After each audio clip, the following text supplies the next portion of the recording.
est mardi 12 janvier, c'est l'heure de votre émission d'information locale. Je vous laisse donc nous livrer votre regard suite au lancement de la Fondation Bresse Biodive conjointement par la région Bretagne et la Fondation pour la Nature et l'Homme présidée par Nicolas Hulot. Vous avez rapidement réagi quand cette fondation a été lancée.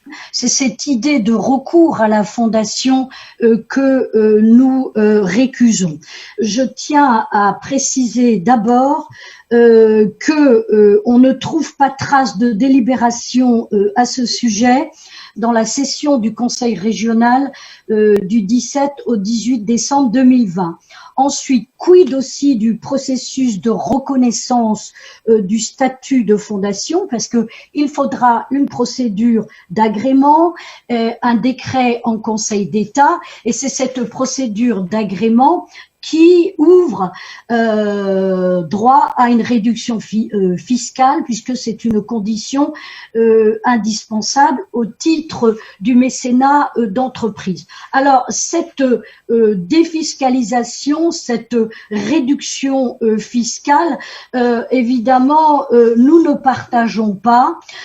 Il faut impérativement, de la part des entreprises, que ces entreprises s'engagent à revisiter leur politique, s'engagent à revoir l'ensemble de leur action sous l'angle de la biodiversité. Sinon, c'est se donner bonne conscience à moindre frais et de verdir en quelque sorte leur politique. Alors, je sais que des associations participeront à la sélection des projets, à l'éthique des projets, que ces associations formuleront un avis. J'espère qu'on en tiendra compte et que cela ne sera pas comme dans le cadre de ce qui s'est passé en matière environnementale, où finalement les associations donnent un avis et on n'en tient pas forcément compte. Ce que je peux vous dire aussi, c'est que c'est une opération de communication, il ne faut pas être dupe, de Loïc Chenet-Girard dans une période préélectorale. C'est une opération de greenwashing. Pourquoi je dis ça? Parce que, quand on observe les engagements pris par la région en matière environnementale, on peut être dubitatif.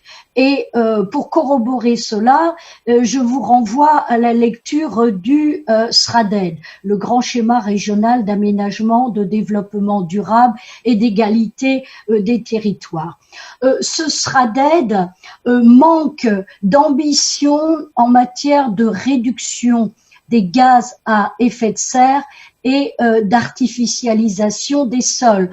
En matière de réduction des gaz à effet de serre, le SRADED prévoit à l'horizon 2050 un objectif de moins 65% d'émissions de gaz à effet de serre. Donc on est loin de la stratégie nationale bas carbone. Quant à l'artificialisation des terres, il faut savoir quand même qu'en Bretagne, c'est 48% contre 36% en France. En matière d'artificialisation des terres, le SRADED vise zéro artificialisation à l'horizon 2040. Et puis, ce qu'on peut dire à la lecture du SRADED, c'est que il y a des objectifs de sobriété foncière qui seront exigés pour les territoires en déclin économique, démographique, donc les villes moyennes, les villes rurales, qui ne pourront plus faire du développement, alors que les métropoles pourront continuer à bétonner, pourront continuer à faire du développement. Et puis, ce SRADED ne rompt pas avec l'agriculture productiviste. Là, je renvoie au plan porc, au plan volaille. La région Bretagne soutient financièrement des projets d'agriculture productiviste. Le plan volaille prévoit de distribuer 5 millions d'euros pour financer une centaine de poulaillers usines en Bretagne, soit 50 000 euros d'argent public par projet. Je lisais encore que la région Bretagne ne s'engage pas à sortir des pesticides avant 2050. Jusqu'où va-t-on aller? Quand la région va-t-elle mettre en œuvre des actions pour réaliser de véritables alternatives?